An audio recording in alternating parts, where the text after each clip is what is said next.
Bien.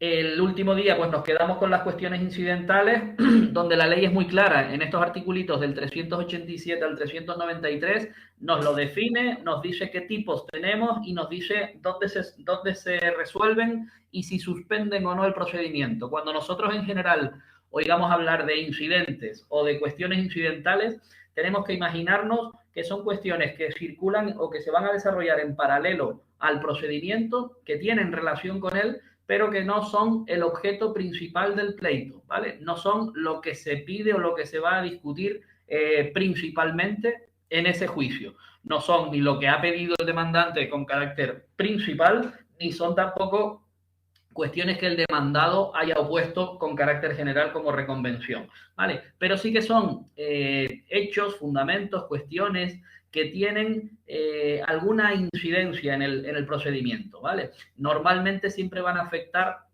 a cuestiones de representación de las partes, a cuestiones de si se amplía o no se amplía una acción. Recuerden que el demandante ejerce una acción, el demandado va a poder contestarla y va a poder reconvenir a su vez con otra acción de reclamación de cantidad. Imaginemos, pues, oye, tú me pides una cantidad, yo no solo me voy a oponer a que te deba esa cantidad, sino que, mira, relacionado con ese negocio o con ese contrato o con esa cuestión que estemos discutiendo, pues imagínense daños entre vecinos o viviendas de comunidad de propietarios contra algún vecino, alguna historia de estas que tenga que ir por juicio ordinario.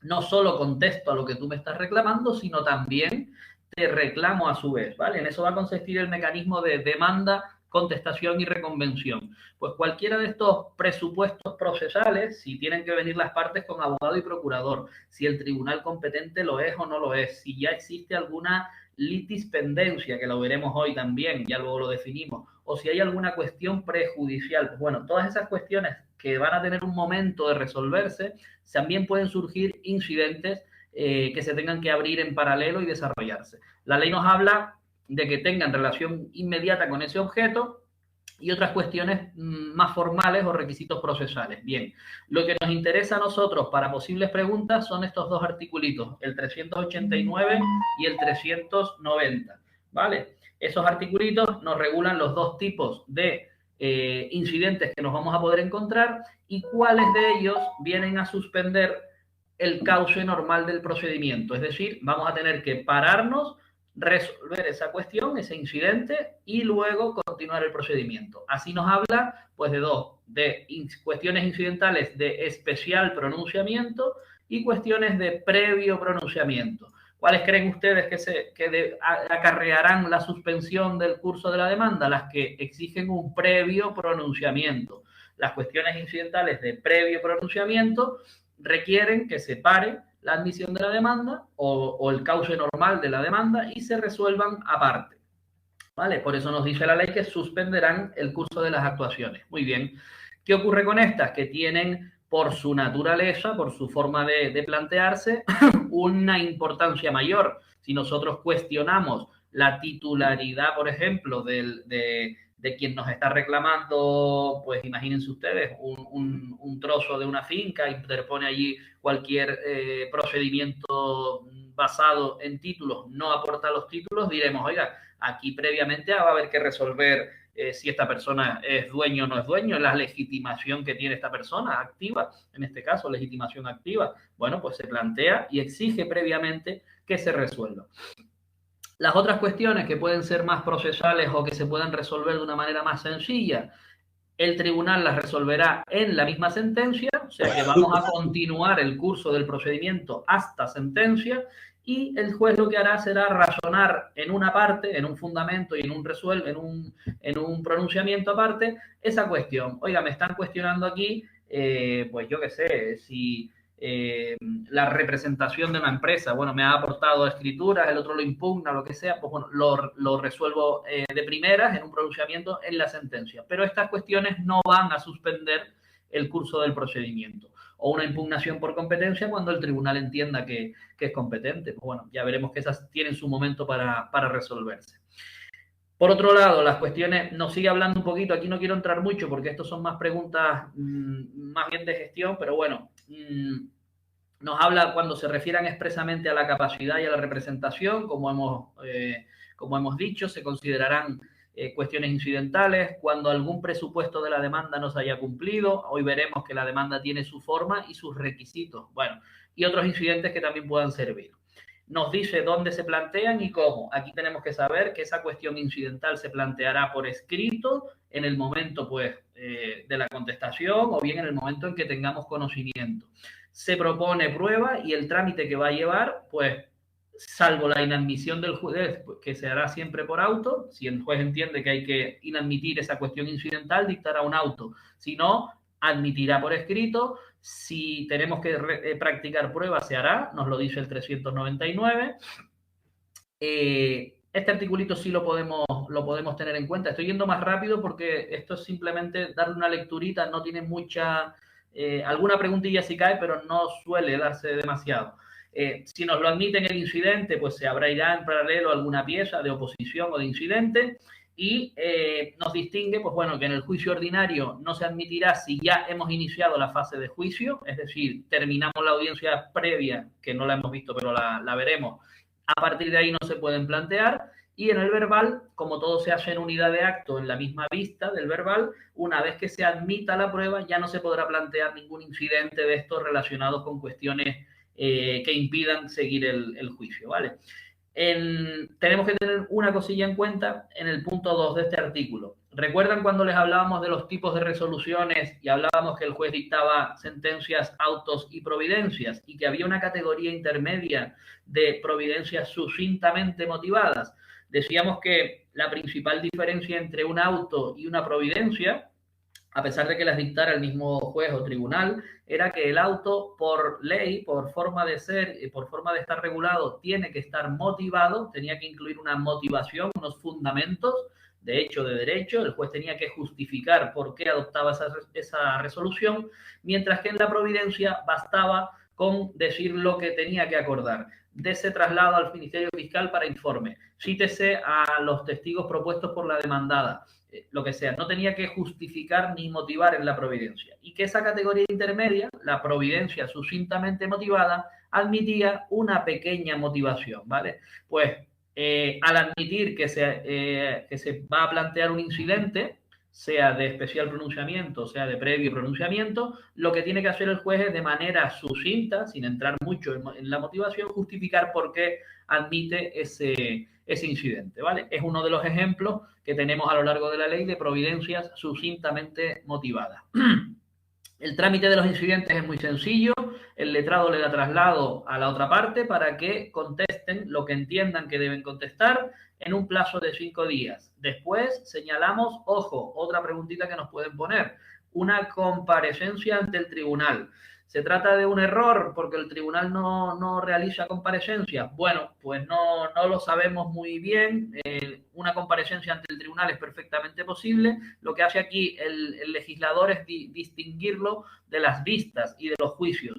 Lo que sí que es verdad que nos dice que como puede haber prueba y como las partes van a realizar alegaciones, seguirá el mismo cauce, esa comparecencia, que los juicios verbales. En definitiva, se celebrará como si fuera una vista de juicio verbal, pero la ley lo llama comparecencia. Si en la pregunta nos dicen qué acto será el que desarrolle un incidente o cómo se, o incluso literal, el letrado señala hora y día para una comparecencia, una vista, un juicio, pues recordar que lo que vamos a hacer ante el tribunal será una comparecencia. También son cuestiones donde la prueba es muy limitada para ver si es competencia o no, o si hay capacidad o representación de las partes.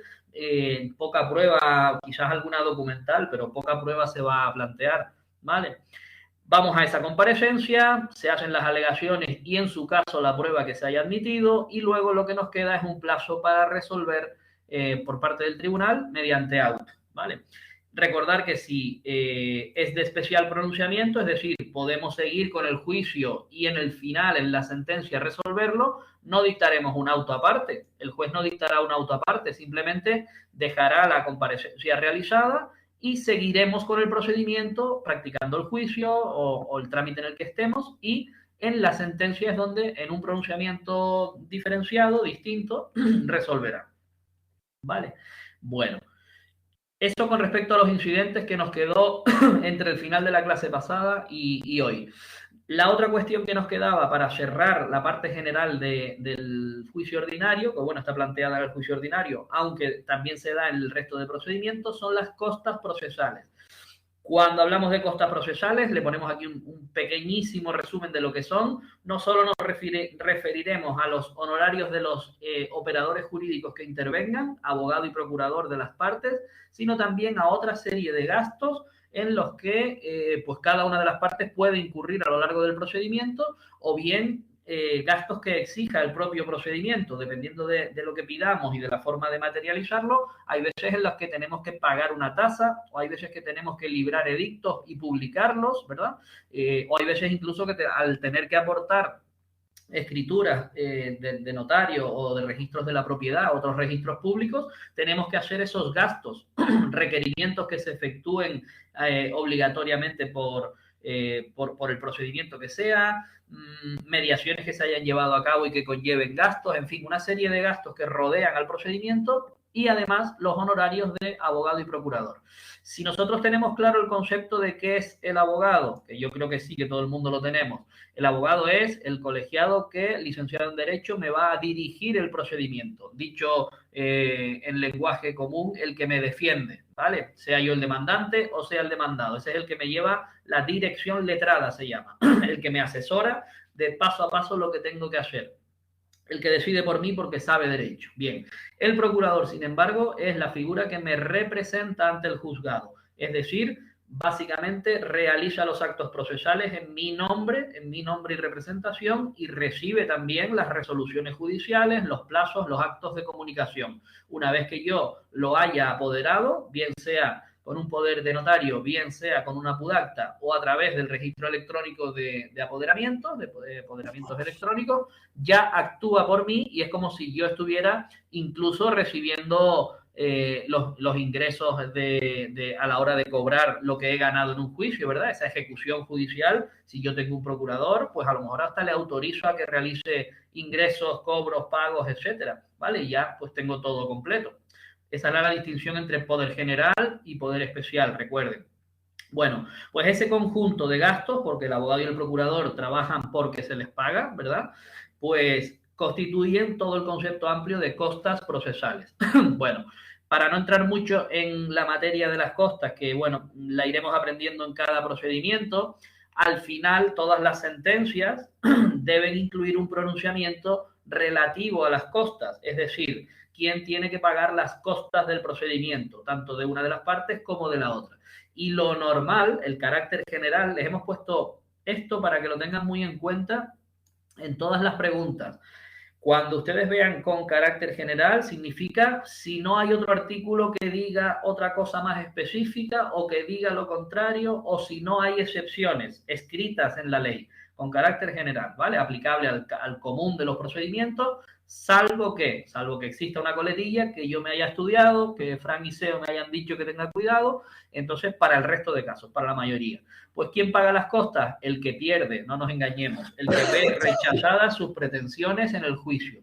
Pero la ley distingue, porque la ley dice todas sus pretensiones, porque ahora nos va a hablar de qué pasa cuando pido 3 cosas, ¿vale? Lo voy a decir así, y me conceden solo 2, y una me dicen que no. Ahí hablamos de estimación de la demanda, desestimación de la demanda o estimación parcial de la demanda. ¿Qué creen ustedes? Eso es una pregunta que yo lanzo ahí al chat. Cuando yo he pedido 3 cosas, he pedido acción de desahucio, he pedido reclamación de rentas impagadas y he pedido también, pues imagínense ustedes, reclamación de gastos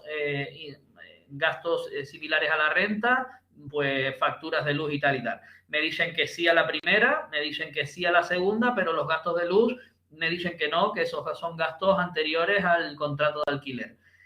Y me dice la sentencia, pues, ¿qué creen ustedes que me debería decir en cuanto a las costas? ¿Me van a dar la condena en costas para quién va a ser? ¿Para mí, para el inquilino, para ninguno de los dos? No sé si más o menos se entendía la pregunta.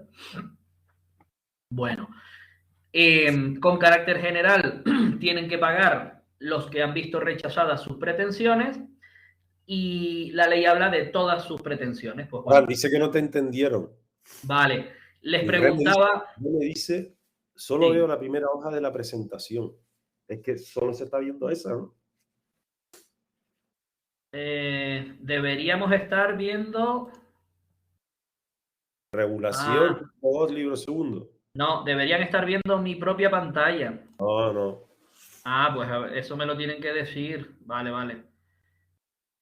¿Ahora? Ahora sí. Ahora están viendo mi pantalla. Vale, gracias por avisarlo. Pues bueno, pues un resumen muy rápido desde aquí. Hemos hablado de las costas y de lo que son las costas. Este es el resumen de qué son las costas. No solo gastos de abogado y procurador, sino todos estos otros gastos que se incluyen, los que hemos estado hablando. Y ahora, ¿quién es el que paga las costas? Porque hemos dicho que cada una de las partes va con su abogado, su procurador, realiza sus gastos, en fin, se defiende, aporta documentos, paga tasas, etcétera, etcétera, publica edictos, todo el trámite. Van peritos a los que hay que pagarle. Al final sale una sentencia en la que se dicta una sentencia en la que en uno de sus pronunciamientos tiene que decir la condena en costas es para el demandante, para el demandado, ¿vale? Quizás la pregunta la puedo hacer de otra manera. Cuando hablamos de una demanda, podemos entender que cuando me da la razón el juez al final del juicio, estima mi demanda, me da la razón, yo le he pedido que condene a fulanito a pagarme 7.000 euros que me debe y el juez en su sentencia dice, estimo la demanda. Las demandas se estiman, se desestiman o bien una tercera opción que es estimarlas parcialmente. ¿Cuándo ocurre esta última cosa? A ver, estiman la demanda, me da la razón en todo lo que yo pido. Desestima la demanda, mire, no tiene usted razón, absuelvo a esta persona a la que usted le reclamaba, le desestimo la demanda, no le tiene que pagar dinero. Y la tercera vía o posibilidad es una estimación parcial. Usted ha pedido que le pague 7.000 euros y además le repare los daños causados y yo solo le doy la razón en que le debe dinero, pero no le condeno a que le repare los daños de la vivienda, ¿vale? En esa petición le estoy desestimando, pero en la otra le doy la razón. Por eso hablamos de estimación parcial. Eso es muy importante porque las demandas siempre, a efectos de sentencias, se estiman, se desestiman o se estiman parcialmente. Eso hay que aprendérselo pues como un término más que usemos a diario. Una demanda, el juez la estima, la desestima o parcialmente. Junto a eso, pues va la norma general que establece el artículo 394. Con carácter general, el que pierde todas sus pretensiones paga. Quien vea rechazadas sus pretensiones deberá pagar las costas. ¿Vale? Ya veremos cómo se calculan, que existe un procedimiento para un mini procedimiento dentro de cada juicio para tasar las costas. ¿Vale? Como les digo, habla de todas las pretensiones y hay una salvedad, salvo que el juez entienda que la cuestión que se estaba planteando pues era bastante dudosa, incluso para el propio demandante, que no es que actuara a lo loco o con temeridad y venga, voy a reclamarle que seguro que me dan la razón y tal, sino que había posibilidades y que el juez tuvo que practicar pruebas y un poco interpretar toda la jurisprudencia, en fin, que había posibilidades de un lado y de otro, y en ese caso el juez puede en su sentencia decir que no se condena en costas a ninguna de las partes, ¿vale? Cuando el caso fuera jurídicamente dudoso o cuando la jurisprudencia en esos casos pues tampoco sea muy clara o haya distintas jurisprudencias, ¿vale? En esos casos no le permite la ley no condenar en costas. En todos los demás tendrá que condenar. Normalmente la pregunta que yo les hacía, si la demanda se estima, ¿a quién condenamos en costas? ¿Al demandante o al demandado? Si se estima íntegramente. Esa sería la pregunta hecha de otra manera. Una demanda que se estima completamente, si no es un caso dudoso ni nada, ¿a quién condenarán costas? ¿Al demandante o al demandado?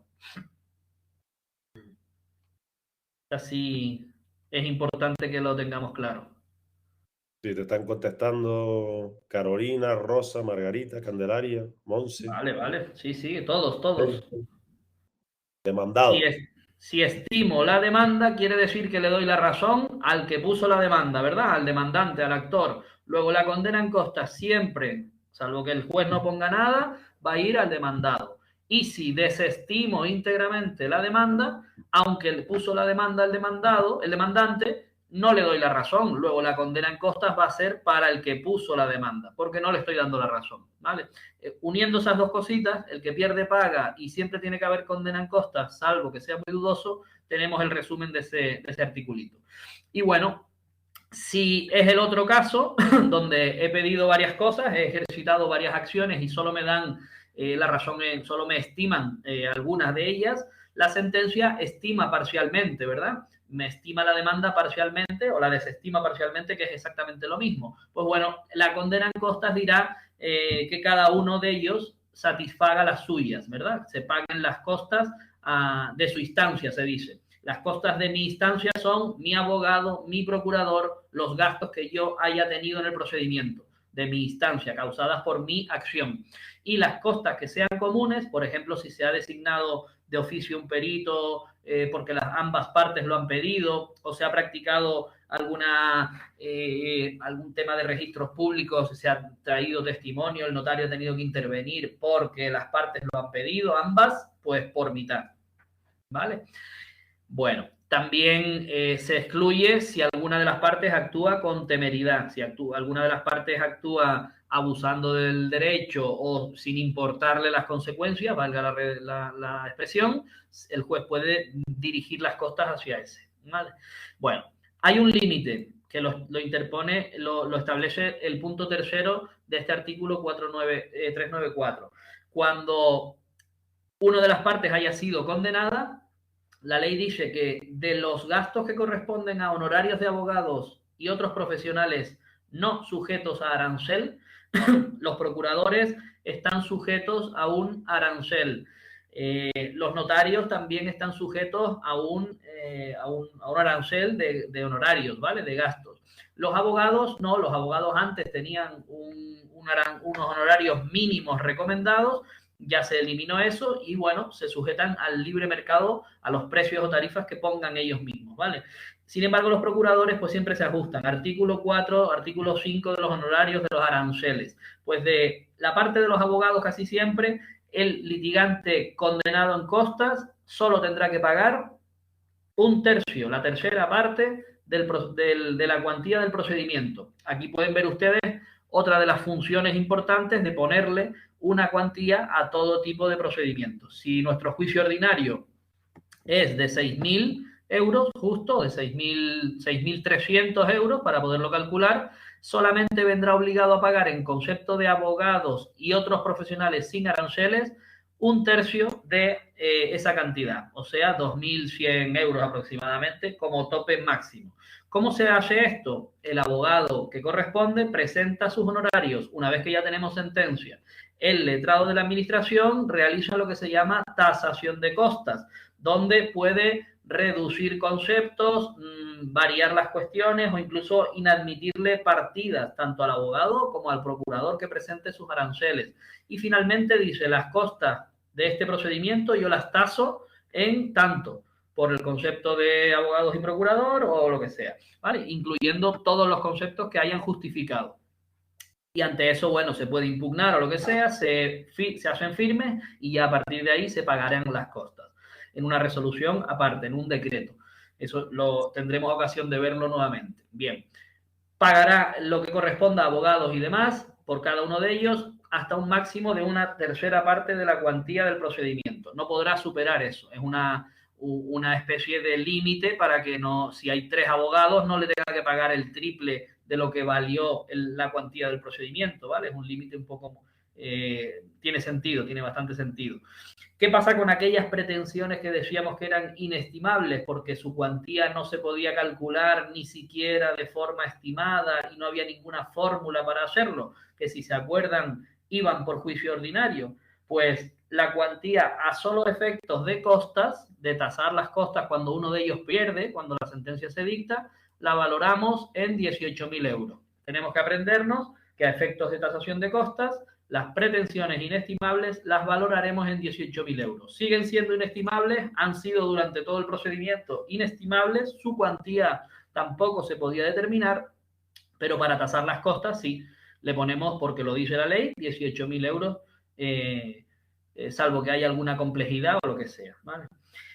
Bueno, y luego en el temario tienen, sobre todo para los de gestión, la parte de cuando no se tiene que aplicar, o sea, cuando, aunque se impongan las costas bien al demandante o bien al demandado, o bien actúa con temeridad, que se le puede condenar, aunque no se le hayan impuesto, o bien cuando actúa con asistencia jurídica gratuita, en los casos en que la ley, esa ley de asistencia jurídica lo recoge, en que aunque esté condenado en costas, realmente no las va a pagar, porque el paraguas de la asistencia jurídica gratuita le ampara.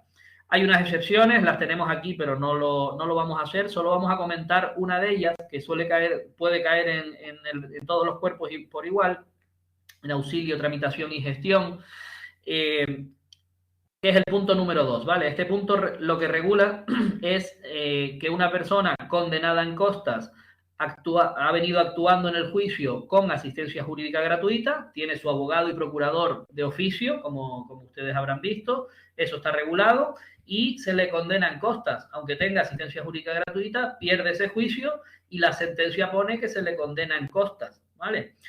¿Qué ocurre? Que tiene, por el artículo 36 de la Ley de Asistencia Jurídica Gratuita, la obligación de pagarlas en el caso de que venga a mejor fortuna. Ese concepto que se mantiene desde siempre significa que a mí me han dado el derecho a la asistencia jurídica gratuita porque al inicio del procedimiento no tengo medios suficientes, mi economía no me permite contratar un abogado y un procurador y me lo proporciona el Estado mediante asistencia jurídica gratuita. Tengo ese derecho reconocido y así funciona. Pero si desde la sentencia a los 3 años siguientes yo encuentro trabajo, yo adquiero una economía más solvente por lo que quiera que sea, tendré que abonar las costas porque realmente estoy condenado por esa sentencia. Entonces, muchas veces confundimos y decimos que si actúa con asistencia jurídica gratuita no se le puede condenar en costas. Esto no es así. Realmente lo que dice es que no la va a pagar a no ser que en esos años venga mejor fortuna, ¿vale? La ley luego nos define un poco lo que es mejor fortuna, calculado por unos medios, unos módulos que establece esa ley, y bueno, y nos dice, esta quizás otra preguntita, la comisión de asistencia al turno de oficio de los colegios de abogados será la que determine si ha venido a mejor fortuna o no la persona que ha sido condenada en el procedimiento, condenada en costa porque perdió y tenía el derecho a la asistencia jurídica gratuita, ¿vale? Le echan un vistacillo a todo esto, hay alguna otra preguntita importante y bueno. Otro detallito importante con respecto a las costas es que el Ministerio Fiscal, haga lo que haga, no se le pueden imponer las costas. El Ministerio Fiscal actúa como parte procesal, sí, pero actúa como administración, ¿vale? Y como parte del Ministerio adscrito a la Administración de Justicia, ¿vale?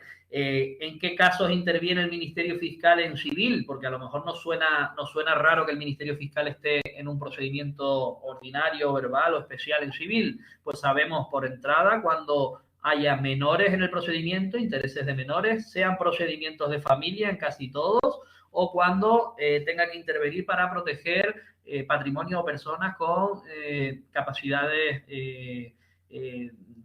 ¿cómo se dice? Con discapacidades, ¿cómo es el término actual ahora? Personas con discapacidad, no, ha cambiado otra vez con la ley 120, bueno, lo que eran personas con discapacidad, menores y en los procedimientos de familia intervienen. Bueno, la ley continúa hablándonos de los casos de allanamiento, ahí no voy a entrar mucho tampoco, el desistimiento tampoco, porque lo veremos aparte.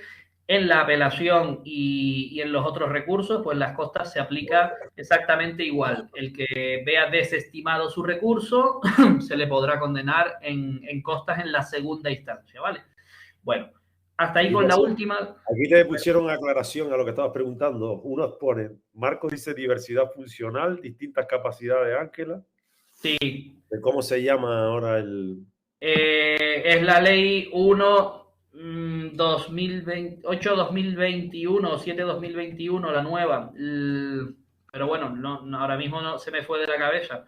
Personas con la capacidad modificada y ahora lo han vuelto a modificar el término, pero bueno. De 2021 no puede ser. Sí, es la última. Pero bueno, no, ahora mismo no me acuerdo. El concepto viene a ser el mismo, ¿vale? Personas que en un principio denominábamos discapaces, ahora lo que se entiende es que ninguna persona le falta capacidad, lo que le falta es los medios suficientes de apoyo para desplegar esa capacidad. Cuando nosotros hablamos de capacidad de las personas, hablamos en dos variantes siempre. Capacidad de obrar, que es la capacidad que todas las personas tienen para desenvolverse en su vida, para saber lo que quieren y para hacerlo, y la capacidad jurídica, que es la capacidad para intervenir como parte en un procedimiento, saber lo que es y a la vez que las otras partes le puedan reclamar. Por ejemplo, un menor de edad no puede participar en procedimientos porque tiene que estar con su representante legal. El padre o la madre completan esa falta de capacidad jurídica y lo hacemos. Con respecto a las personas con discapacidades, lo que ve la ley es eso, es decir, ya no los podemos denominar como que su capacidad está disminuida en algún sentido o que tienen menos capacidad que otra persona, sino que debemos darle los medios suficientes para que desarrollen y puedan igualar esa forma de expresar su capacidad, ¿vale? Ese es el cambio de punto de vista que ha hecho esta ley que yo les digo. Bueno, todo esto tiene importancia porque nos modifica las tutelas, prácticamente las deja inexistentes para el tema de procedimientos especiales, jurisdicción voluntaria, y todo el tema de incapacidad e internamientos también queda de fondo tocado, porque ahora mismo serán las distintas instituciones, los tutores o los que tengan la representación de estas personas, los que ahora deban aportar esos medios, pero quien va a decidir en última instancia qué hace con su desarrollo de vida y cómo se hace ante los tribunales va a ser la propia persona la que tiene la discapacidad.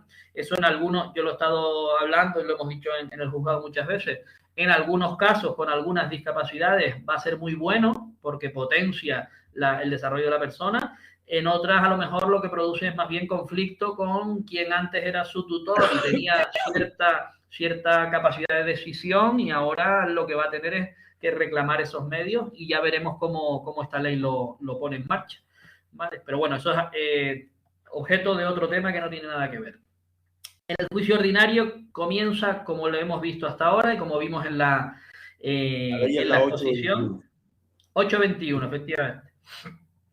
Como vimos al inicio en la primera de las imágenes, nuestras 4 fases, alegaciones iniciales, todo va a comenzar con la demanda, con la contestación y tenemos que estudiarnos porque vamos a estar sentados en una mesa que a lo mejor recibimos demandas, cómo se establece esta demanda, desde su presentación, registro hasta que nos llega a la mesa y cómo nosotros, por orden o por minuta del secretario o del juez, vamos a tramitar esa demanda hasta que llegue a la audiencia previa, al juicio y posteriormente a la sentencia, notificación y ejecución. Título segundo, libro segundo, 4 fases que ya hemos visto, 4 capítulos, no puede haber duda, ¿vale? Alegación inicial, alegaciones iniciales, audiencia previa, juicio y sentencia. Hasta aquí nos quedamos. Lo que tenemos que saber después es que de la sentencia lo que se puede derivar es que la cumpla el condenado o los condenados o que no la cumplan. Y de ahí, si no la cumplen, pasado un pequeño plazo de cumplimiento voluntario, una demanda de ejecución que abriría un procedimiento distinto ya basado en esa sentencia para conseguir que lo que se ha juzgado se convierta en realidad, es decir, materializar la sentencia. Si la sentencia condena a que pague una cantidad, no la paga voluntariamente, abrimos una ejecución para conseguir, mediante embargo, pues toda la cantidad que sea condenado, ¿vale? 4 fases, empezamos con alegaciones iniciales. Como digo, lo primero que vamos a encontrarnos es siempre una demanda. El demandante, el actor, inicia el procedimiento, pone en marcha el procedimiento, acciona, pone en marcha su acción, le pide al tribunal algo mediante demanda, artículo 399. ¿Qué es una demanda? Ese documento, ese escrito de demanda que se presenta. ¿Cómo es la forma? Siempre es la misma forma, es decir, todas las demandas de juicio ordinario van a llevar la forma que vamos a estudiar hoy. Siempre lo tienen que tener todo igual. El contenido no, por supuesto, ¿vale?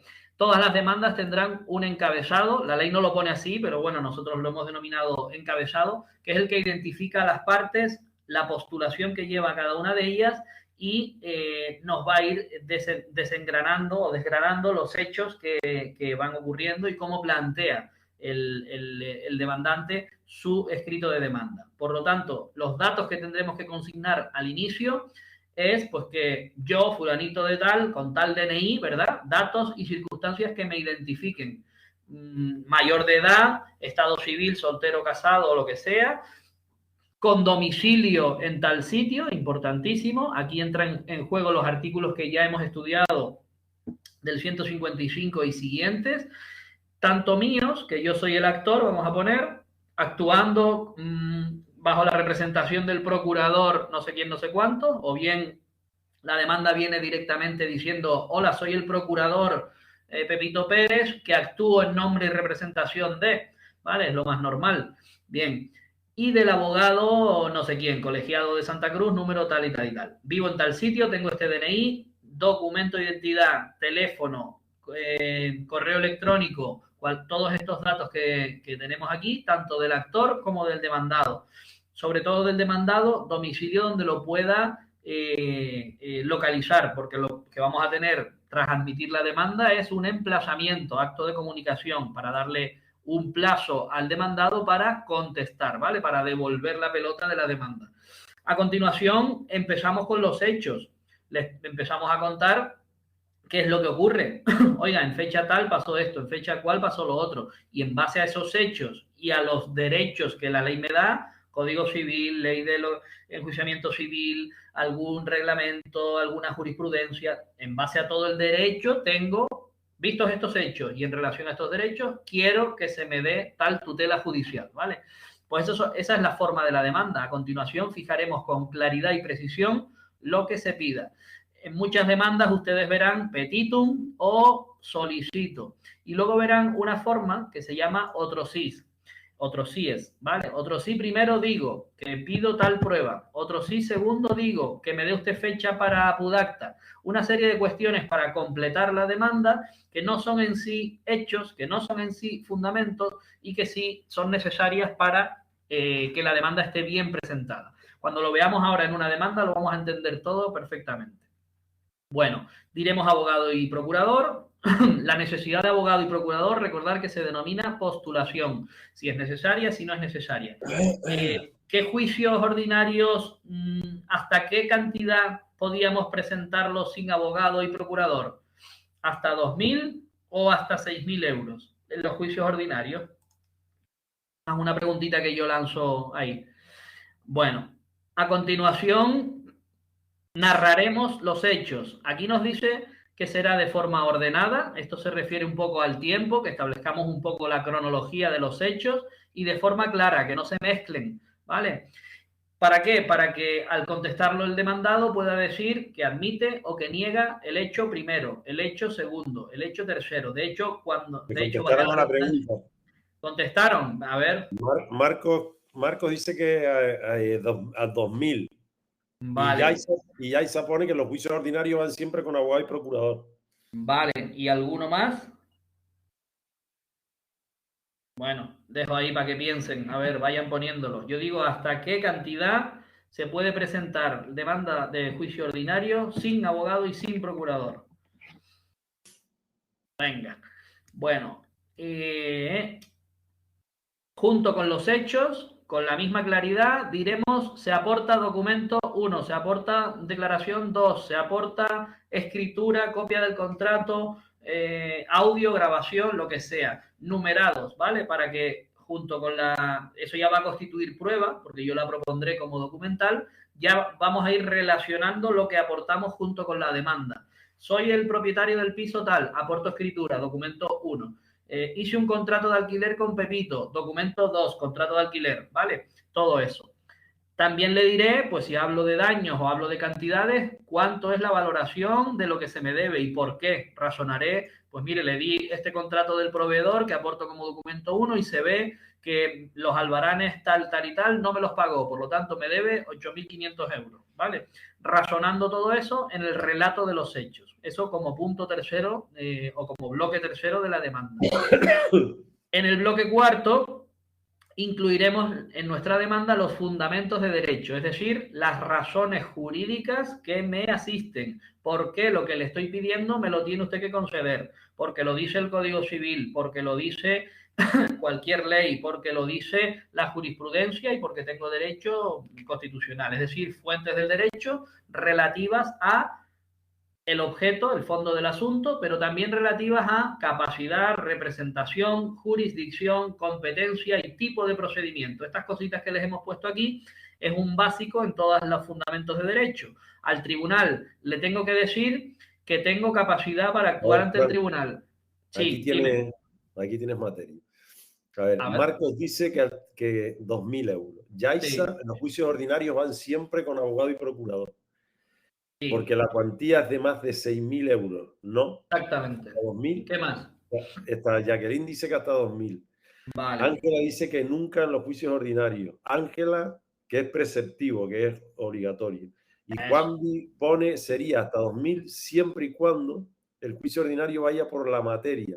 Porque si fuera por la cuantía sería siempre superior a 6.000. Yo me quedo con la primera de todas, la de todos los juicios ordinarios van con abogado y procurador. La de Yaiza. La de Yaiza. Y la de Ángela, que pone que es preceptivo. Y la de Ángela, que pone que es preceptivo. Vale. No duden de sus respuestas. Cuando tengan que responder y en el examen o lo que sea, cuando ustedes digan esta respuesta es la que me gusta, por mucho que le den vueltas y duden, no suelan cambiarlo, no tengan más cuestiones, ¿vale? La pregunta nunca se la van a hacer así porque es una pregunta engañosa en sí misma, ¿vale? En cuanto a la postulación de los juicios ordinarios, necesita procurador aunque sea inferior a 2.000 euros, ¿vale? Por razón de la materia, no, simplemente la ley dice que en los juicios ordinarios las partes deben ir asistidas de abogado y procurador. No es uno de los supuestos de disposición. Vale. Bueno, hechos, fundamentos de derecho. Hemos dicho encabezado de la demanda, hemos puesto los hechos debidamente ordenados, hemos aportado todos los indicios y le aportamos los fundamentos de derecho, incluyendo las referencias legales de jurisprudenciales y de derecho, de capacidad, representación, si es que yo represento a alguien o del procurador, jurisdicción, es decir, por qué presento la demanda ante ese juzgado, juzgado de lo civil en este caso, competencia, por qué es ese juzgado en concreto y no otro el que yo considero competente, y ojo, tipo de procedimiento, por qué he puesto una demanda de juicio ordinario y no una demanda de juicio verbal, de familia u otra cuestión, o un proceso monitorio.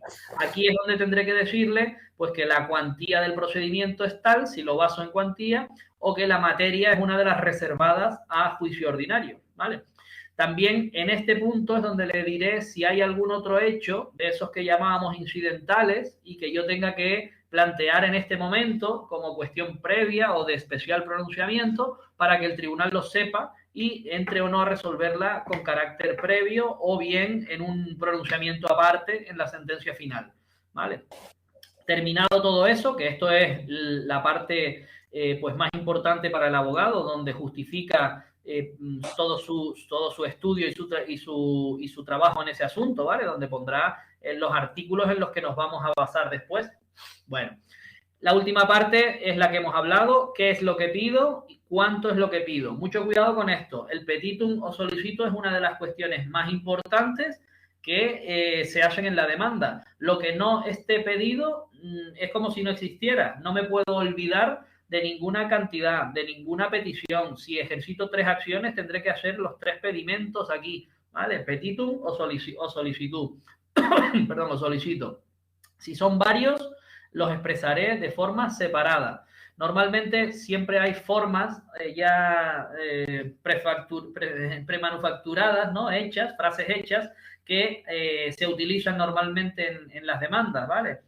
Previos los trámites oportunos, admita usted la demanda y condene a fulanito al pago de tal y tal, así como le condene a reparar los daños y tal y cual, y al final le condene en costas, ¿vale? Una cosa muy importante que tiene que incluir el petitum de la demanda es una solicitud respecto de las costas. Si yo no pido que me condenen en costas, el tribunal no está obligado a condenar en costas, ¿ok? Bueno, y otra cosita sobre la petición es que yo puedo hacer una petición principal y peticiones subsidiarias para el caso de que no me den la principal, ¿vale? Le pido que me condenen, que le condene a pagar 30.000 euros y que le condene a entregarme un vehículo nuevo. Subsidiariamente, para el caso de que no me den un vehículo nuevo, que además de los 30.000 euros me arreglen el que tengo roto. Y subsidiariamente, para que no me paguen ni nada, otra petición, ¿vale? De esa forma, las peticiones subsidiarias solo se entran a resolver si se desestima la primera, ¿vale? Y eso no influirá en las costas. Es decir, si lo que me dan es una petición subsidiaria, me la están dando completa, el tribunal podrá condenar igualmente en costas al demandado. ¿Vale? Bueno. ¿En qué momento ya no se pueden alegar más hechos o más fundamentos? Nosotros con carácter general hemos dicho que van todos en la demanda. Cuando yo pongo la demanda, tengo que referir todos los hechos que conozco y todos los fundamentos. Pero puede haber cosas que sucedan después de presentada la demanda y que sean hechos muy importantes. Oye, había una humedad en el techo, pero es que presenté la demanda y ahora resulta que la humedad ha llegado a las paredes y al piso de abajo y me ha causado muchos más daños. Pues cojo a mi perito que me amplíe el informe y lo presento como un hecho nuevo. Hecho nuevo, fundamento nuevo, aumento la petición. Eso se puede hacer. ¿Hasta cuándo se puede hacer? Y respecto a qué cosas se puede hacer, pues mire, se pueden fundarse en hechos distintos o títulos distintos cuantos resulten conocidos o puedan invocarse al tiempo de la demanda. Todo eso lo pongo. Y luego podría hacer alegaciones complementarias o hechos nuevos, porque han ocurrido nuevos, o de nueva noticia. Esto ya lo vimos el otro día con carácter general con los documentos, copias, etcétera. Si yo ocurre un hecho nuevo, antes de la demanda no lo conocía, lo aporto, ¿vale? Aporto la petición esta que estamos hablando o lo refiero simplemente. Y de nueva noticia significa que yo no los conocía al momento de entrar. Y ahí decíamos lo mismo que con los documentos. Mucho cuidado porque se me pueden oponer y ahí entra el juez a resolver si yo debía conocerlo o no debía conocerlo, ¿vale? Bueno, nos habla un poquito el artículo también de dos cuestiones, lo que es litispendencia y cosa juzgada. Más adelante lo vamos a ver también, pero bueno, solo por darles el concepto, litispendencia quiere decir que hay un juicio pendiente. Litispendencia, ya existe una cuestión fundamental ligada al procedimiento o bien un juicio sobre la misma cuestión que pende, que está pendiente. Eso viene a decir o viene a evitar ese concepto que dos juzgados conozcan de la misma cuestión y puedan dictar sentencias contradictorias. La litispendencia se configura como una excepción y como una cuestión incidental previa que hay que resolver, ¿vale? Y la cosa juzgada viene a dar un paso más. La cosa juzgada viene a decir que esos hechos que se quieren demandar ya han sido vistos y juzgados por un tribunal, con lo cual ya no se admite un nuevo procedimiento sobre los mismos hechos que ya han sido juzgados. Con lo cual nos excluye en las dos formas. No podrá entrar a ningún otro tribunal un procedimiento por los mismos hechos y esa sentencia es la que afectará a todas las cuestiones relativas a esos hechos que estamos alegando, ¿vale? Bueno, puede ocurrir otra cosa con la demanda y es que yo haya presentado una demanda con una determinada acción, una reclamación, y haya presentado otra demanda o exista otra demanda con otra o pretenda ejercitar también una reclamación por daños o una reclamación de reparación de los mismos, ¿no? De esos daños. Dos acciones distintas que yo puedo acumular en una misma demanda. Hablaríamos de ampliación de la demanda acumulando dos acciones en una. Presento una demanda y luego digo que también quiero no solo reclamarle, sino que me entregue cantidad, me entregue cosas, repare cosas, restituya distintas acciones que puedo ejercitar. El otro lado de la acumulación es subjetiva. Me doy cuenta de que no solo tengo que ir contra el demandado, sino también contra otro demandado. El plano subjetivo. Y yo lo que hago es ampliar la demanda contra la aseguradora, contra la otra empresa, contra el resto de demandados que yo pueda considerar en un momento dado. ¿Hasta cuándo puedo hacer yo esto? La ley es muy clara y nos lo dice. también tiene que estar basado en que lo conozca después de presentada la demanda, no lo haya podido presentar en el momento de la demanda o bien no lo haya podido conocer en el momento de la demanda, que ejercitaba una acción más o que iba contra algunos sujetos más. ¿Vale? ¿Se entiende esta distinción entre acumulación de acciones, que se llamaría ampliación objetiva, porque hay nuevos hechos y dan lugar a acciones distintas, o acumulación de acciones en el plano subjetivo, es decir, ejercito la misma acción pero contra más demandados? Si yo al principio creía que de ese accidente de coche no estaba asegurado, voy contra el dueño del coche, contra el conductor, pero no voy contra la aseguradora. Después resulta que descubro que está asegurado, voy también contra la aseguradora, ¿vale? Ese sería un ejemplo de acumulación de la misma acción contra otros sujetos intervinientes, ¿vale? Bueno, estas cuestiones son un poquillo más técnicas, más de derecho, pero bueno. ¿En qué momento ya no puedo yo acumular acciones? Pues lo que no podemos es causar indefensión a la otra parte. No se permitirá acumular acciones, es decir, no solo te reclamo el desahucio o no solo te reclamo los daños, sino también que repares la vivienda o me entregues los materiales o lo que sea, después de contestada la demanda. Esto tiene mucho sentido porque ya la otra parte se ha defendido, ha realizado el acto de devolución, ¿verdad? Nos ha dado la contestación a la demanda. Ahora no podemos irle con una nueva acción, porque eso implicaría darle otro trámite y eso no está previsto en la ley. Sin embargo, antes de contestar, sí puedo acumular tanto nuevas acciones como nuevos demandados. En ese caso, ¿qué va a pasar? Pues simplemente el famoso plazo para contestar a la demanda se vuelve a cero. Si íbamos por el día 10 y hay un escrito de ampliación de la demanda, bien sea objetiva o bien sea subjetiva, le damos traslado por un nuevo plazo para contestar a la demanda. Y a ver, una pregunta que ya se saben, aunque no la hayamos visto, la hemos dicho 1000 veces como ejemplo. ¿Cuál es el plazo para contestar a la demanda en el juicio ordinario? Te pregunta Monse si la ampliación de la demanda se hace por decreto. La ampliación de la demanda se hace por decreto, sí. Nosotros sí, no, hacemos por decreto. Nosotros la estamos haciendo por auto, creo. No. No. La ampliación de la ejecución la estamos haciendo por auto. Sí, de la ejecución sí, porque implica un despacho, pero el de la demanda no. Salvo que tengas que dar cuenta por alguna duda sobre si la acción se puede acumular o no. Fíjate que lo que nos dice la ley es solamente que se tramita de la misma forma que la demanda, planteando el nuevo hecho y que se puede oponer.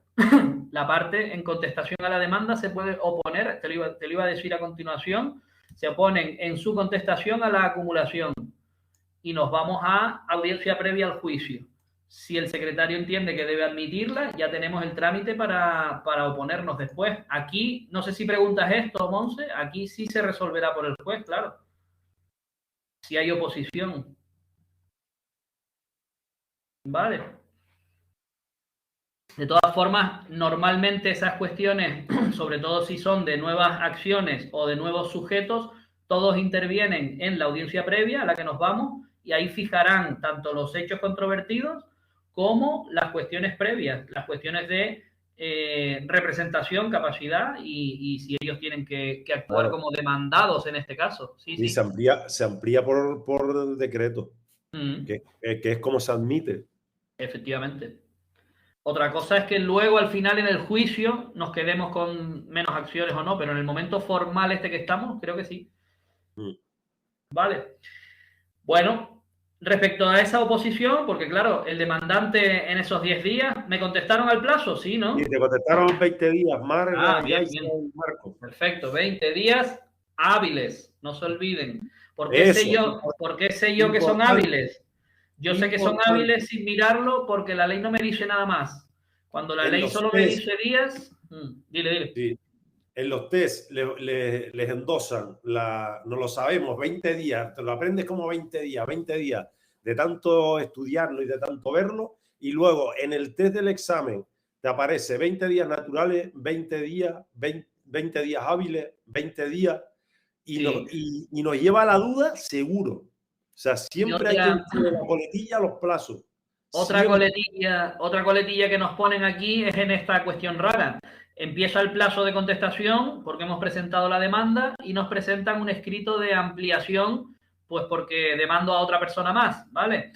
El nuevo plazo sigue siendo de 20 días hábiles. Donde está la trampa es en a partir, se volverá a contar desde el traslado de la demanda de ampliación.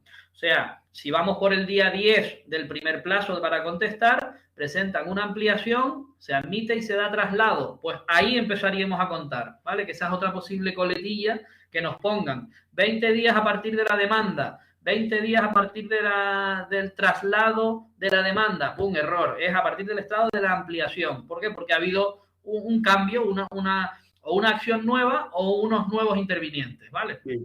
Mira, yo siempre, nunca me olvidaré de una pregunta que me entró a mí en el examen. La pregunta era, ¿de cuántos miembros se compone el Consejo General del Poder Judicial? Y estamos hartos de aprendérnoslo y de verlo en preguntas. Un presidente y 20 vocales. Un presidente y 20 vocales. Siempre caía. La pregunta, en las alternativas no había eso, no estaba eso. Sino claro, ¿cuántos miembros? Y te habla de la suma, 21. Ya, hay preguntas que van un poco a cogernos, a hacernos un poco pensar. Esas las llamábamos preguntas de pensar. Sí, sí, efectivamente. Pero siempre meten alguna preguntita de esas con mala idea. Bueno, en la prueba ya lo estudiamos y ahora también nos lo dice. Te pregunta Marco, y la reconvención, no sé si te refieres al plazo, Marco. Sí, no hemos llegado todavía. El plazo también es igual. De 10 días, creo. 20 días, sí, no, 20 días, pero todavía no. Estamos en el primer momento, estamos del demandante hacia el demandado, ¿vale? Con la demanda, que nos queda solamente por ver qué pasa con la inadmisión de la demanda, ¿vale? Es muy raro que se inadmita. Con carácter general, miren otra vez la ley como nos lo dice aquí para cogernos con la trampa, como norma general, solo se inadmiten una negación, solo se inadmiten. ¿Esto qué significa? Que se inadmitirán solamente en estos casos, expresamente previstos. Y además nos dice a continuación, cuando no se acompañen documentos que la ley exija expresamente. Aquí hablamos de los ordinarios por razón de materia en los que yo tenga que por narices aportar, pues yo qué sé, documento que acredite la representación, documento que acredite la titularidad del inmueble. Cuando la ley me diga que tengo que aportar junto con la demanda determinado, escritura de propiedad, escritura de lo que sea, si no lo acredito, en los especiales lo tenemos mucho más claro, en los de familia. Si no pido un divorcio y no aporto el certificado de matrimonio, jodido voy con la demanda, perdónenme la expresión, porque no me la van a admitir, ¿vale?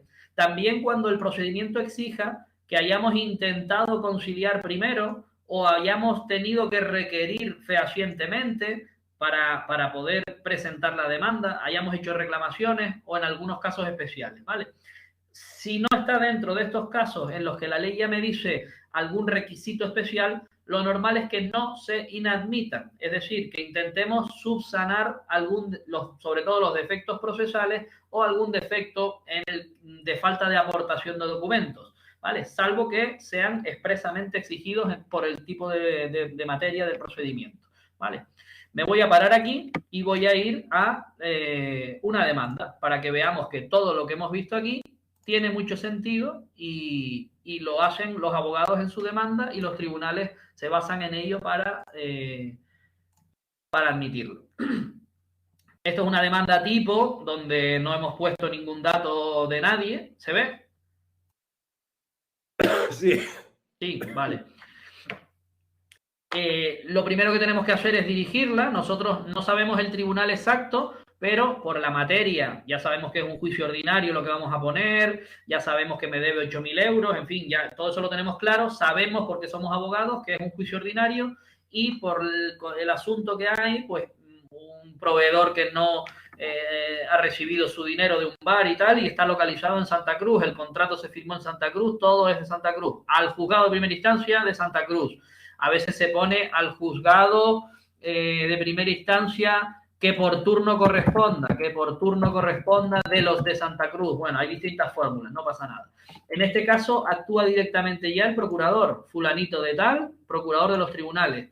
Actúa en nombre y representación de el demandante, don Perico de los Palotes, o una empresa, ¿vale? Con la entidad que sea, con su NIF, no sé cuánto. aporto incluso un poder general a pleitos, ¿vale? Perfecto. Y ya decimos aquí, lo aporto como documento 1, muy bien. También se puede utilizar la fórmula, según acreditaré, por comparecencia apudacta. ¿Esto qué significa? Que no le estoy entregando el poder al notario porque no quise ir a pagarlo, pero le digo al juzgado que me haga una apudacta a presencia del letrado porque lo voy a acreditar así. Muy bien. Estaré asistido por la letrada del Colegio de Abogados, doña María Mercedes, de tal, con despacho en tal sitio, no sé qué, no sé cuánto. Aquí quizás me faltaría el domicilio, pero bueno, le estamos poniendo el despacho profesional, bueno, ya veremos si lo ha designado o no. Pequeñas cositas que a lo mejor faltan por completar y que le podremos mandar subsanar. Comparezco ante el juzgado y digo que pongo una demanda de juicio ordinario, le reclamo cantidad a, miren, encabezado, datos del demandado, a don doña, no sé quién, mayor de edad, todos los datos que yo tenga, con domicilio en tal sitio, no sé qué, no sé cuántos, por el importe de no sé cuántos euros. Como es un ordinario, ojo, más de 6.000. Más los intereses y costas. Bueno, pues miren, ya le estoy pidiendo intereses legales y costas. Si yo quisiera aquí añadir otra acción, pues también la pondría no solo reclamación de cantidad, sino reclamación de lo que sea. Entrega de la cosa o restitución, en fin, la acción que sea. A continuación, fase segunda o parte segunda de la demanda, los hechos, una descripción, ya hemos dicho, lo más clara y concisa, sin que haya errores, para que esto se pueda oponer la otra parte conforme a los correlativos. Los correlativos son el primero, el segundo, el tercero, etcétera. Pues bueno, aquí contaremos un poco lo que haya pasado. Cada caso tendrá sus hechos, ¿vale? Aquí algunos consejos nos ponen, pues bueno, detallar si ha habido intentos extrajudiciales, acabamos de verlo, que muchas veces antes de ir a un juicio lo normal es intentarlo, como se dice, por las buenas. Oye, pues te haré un requerimiento primero amistoso, luego no me coges el teléfono y me debes un montón de dinero, pues bueno, pues ya te mando una cartita y si no, pues ya te mando un burofax y te doy un plazo para pagarme, ¿no? Por las buenas, ¿no? Ese sería el camino antes de los juzgados. Pues bueno, si lo he intentado de todas formas y no, pues miren, no se puede. Y una cosa importante, acompañar los documentos. Este sería ya pues el documento número 3, por ejemplo, no sé, el que sea. Si hemos puesto aquí el motivo de la deuda, pues ya este sería el documento número 3. Bien. Tercera fase, fundamentos de derecho. El letrado lo pone tal cual. Y fíjense cómo aquí siempre se incluyen los relativos a jurisdicción y competencia, pues bueno, en este caso artículos 45 y 52, legitimación de las partes, pues mire, yo soy el titular de la empresa suministradora de estos productos, mire el de los albaranes sin pagar, luego tengo legitimación, ¿vale? Y el deudor, la legitimación siempre tiene dos caras, legitimación activa para ver si soy yo el que puede poner la demanda, legitimación pasiva para ver si es el deudor contra el que puedo ir, ¿vale? Legitimado pasivo sí, porque firmé el contrato con esta persona y es él el que no me ha pagado, perfecto. En cuanto a la capacidad, lo mismo, capacidad del demandado, del demandante, capacidad genérica, todas las personas jurídicas, pues pueden entablar estas cuestiones. Representación y postulación, artículo 23 y siguientes, ¿vale? De la ley. Juicio ordinario, postulación y representación, abogado y procurador. Y procurador, un artículo que les sonará. Artículo 249.2. Este artículo es el que establece que las cantidades superiores a 6.000 van por juicio ordinario. Pues hay que ponerlo por aquí. Y cuantía, pues miren todo lo que le debe. La cuantía de este procedimiento asciende a 115.000. Pues es que no le pagó desde el minuto 1 del contrato. Pues le debe toda esa cantidad. Pues ¿qué vamos a hacer? ¿Vale? Fondo del asunto, la fundamentación. Aquí estamos hablando de los artículos, el trabajo del abogado. Esto a nosotros nos interesa menos porque esto ya se refiere a derecho sustantivo. Pues fíjense ustedes que aquí habla pues de varios artículos del Código Civil y tal. Aquí se puede incluir pues jurisprudencia o alguna otra legislación especial. Imagínense que estamos en Cataluña, tenemos que aplicar el Código Civil catalán, pues lo ponemos, o alguna cuestión de leyes autonómicas, lo ponemos, ¿vale? Sin problema. En cuanto a los intereses legales, también una referencia del Código Civil, pues bueno, que se devengan unos intereses, muy bien. Y después de la sentencia, los intereses procesales del 576. Toda sentencia que condene a un pago determinará el devengo de un interés anual, tal y tal y tal y tal, ¿vale? Último pronunciamiento que tenemos que poner aquí, o última referencia en los fundamentos de derecho, lo que yo les hablaba. Un pronunciamiento, bueno, esto no es realmente la petición, sino simplemente cuál es el fundamento de las costas. Lo acabamos de estudiar hoy. Yo que pongo la demanda, creo que tengo razón y que me van a estimar la demanda. Por lo tanto, condenarán a la otra parte a pagar las costas. Luego, el fundamento que me sirve a mí es el 394. Con carácter general establece al que vea rechazadas sus pretensiones. Si el señor, el deudor, se opone, iremos a juicio y usted perderá. Luego yo ganaré, luego las costas, mis abogados, mi procurador, mis gastos, etcétera, lo pagará usted también, ¿vale? Con las limitaciones que hemos estudiado hoy. Parte más importante de una demanda, el suplico, el solicito, ¿vale? En virtud de lo dicho, suplico al juzgado y solicito que tenga por presentado, estas son las formulitas que yo les digo, que tenga por presentado el escrito con todos los documentos, tenga por interpuesta la demanda de reclamación de cantidad contra Pepito, en fin, una fórmula. Y lo que me interesa, que se dicte una sentencia que condene a la demandada al pago de la cantidad. Esto es lo que vamos a llamar principal. Que le condene también al pago de los intereses legales hasta la fecha en que se dicte la sentencia. Estos serán unos intereses legales. Y luego ya veremos si cumple o no cumple en plazo, ¿vale? Porque a partir de ahí le empezarán a correr los intereses de la mora procesal. Y además le pido que le imponga a usted las costas para que yo no tenga que pagar los gastos de abogado y nada de eso, ¿vale? ¿Entendido hasta aquí? Parte importantísima, de forma clara, concisa, no hace falta mucho folio, sino saber lo que pido, cómo lo pido. La fórmula del otro sí que yo les hablaba, ya hemos terminado nuestra demanda, ¿verdad? Aquí pido justicia, fecha y poco más, ¿vale? Esto es otra formulita que se pone pues para cerrar el documento y que nos quede pues un poquito decoroso, ¿vale?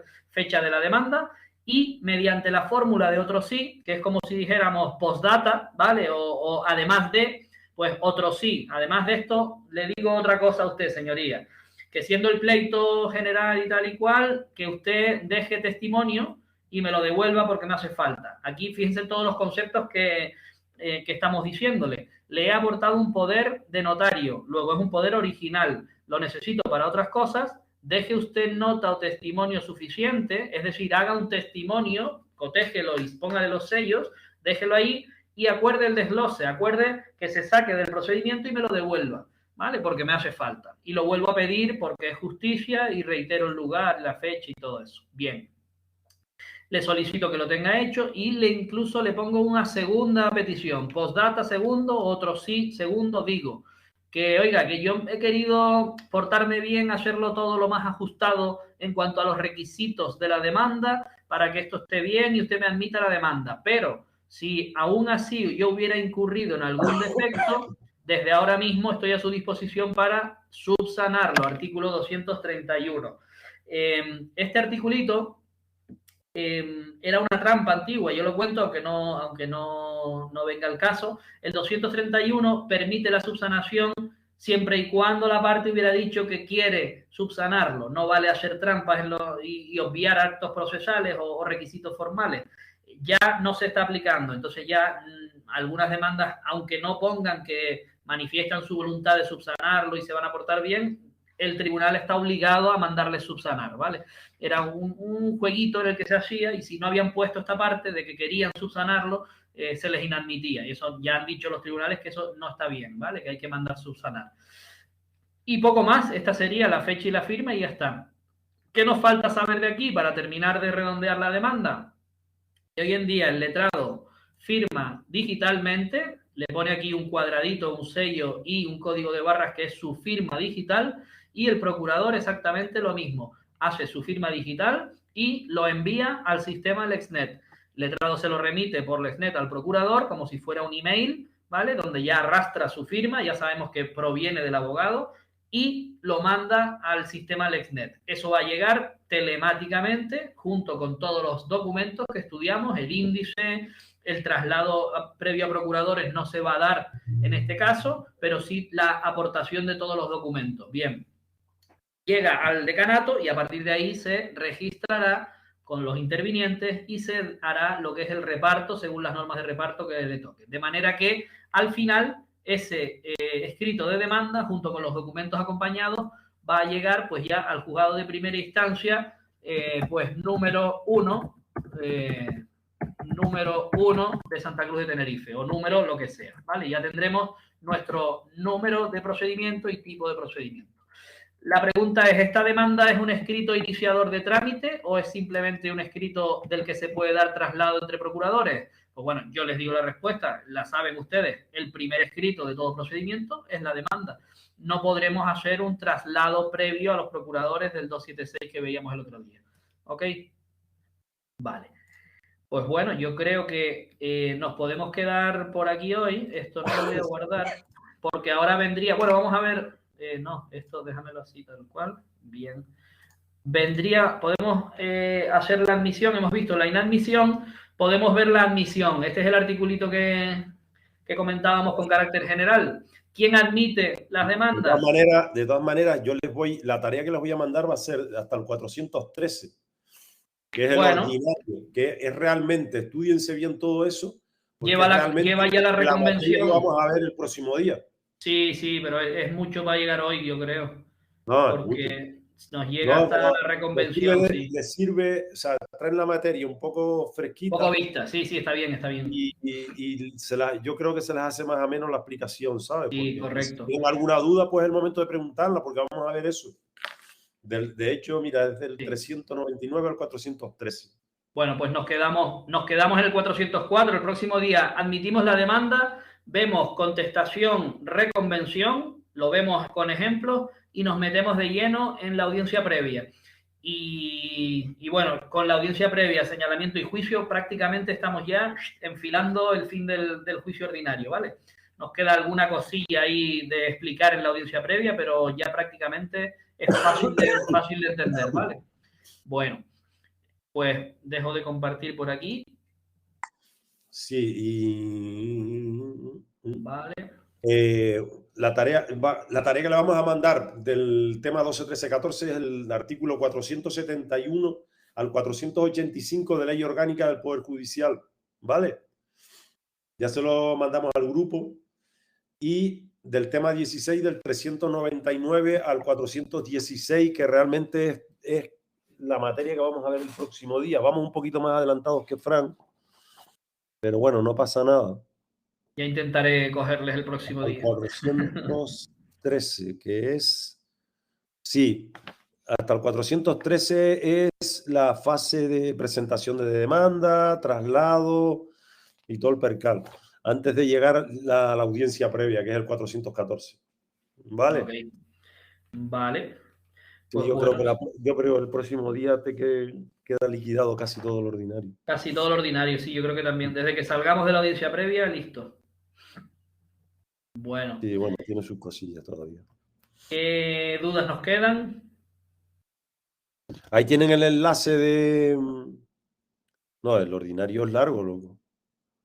Sí, el ordinario tiene cosillas todavía. Sí, después la admisión de la prueba, nos queda la audiencia previa, el juicio y la sentencia. Sí, casi todo lo que nos queda es de audiencia previa. Hoy viste el capítulo primero, que son las alegaciones iniciales a falta de un par de artículos, que son los que yo mandé.